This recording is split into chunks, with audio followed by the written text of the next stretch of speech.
جیم خیلیه امه تکم خیلیه بار گرانه اما هگین نتونیم خار نتونیم اسفال داریم روزگار سخته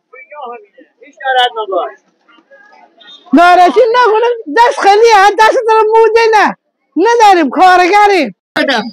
لعنت بر این دنیا ای نارنج هم داریم بفرما این سبزی ترشه‌تره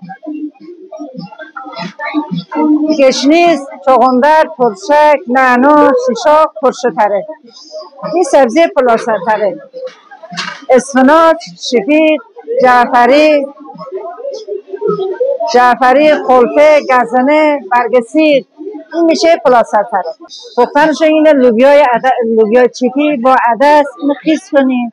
سبزی هم شورنیم خورد کنیم بعد با هم مخلوط کنیم برای پزیم بعد شیشاق و نعنا و برای سربیاز و سرخ کنیم برای سربیاز هم این وقت ترشه تر پلاسرتره سبزی شورنیم خورد کنیم به اضافه سیر که این همجوری با یک کم آب و شیرسر یا خامه با هم مخلوط کنیم این ننه پزم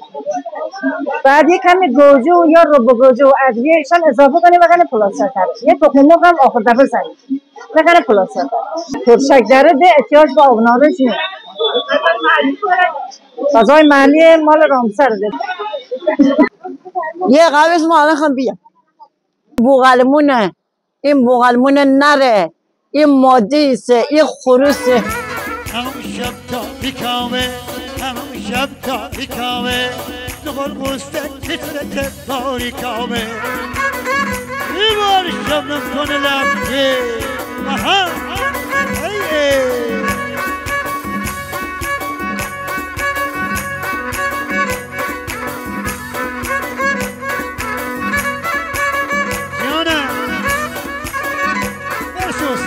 کلا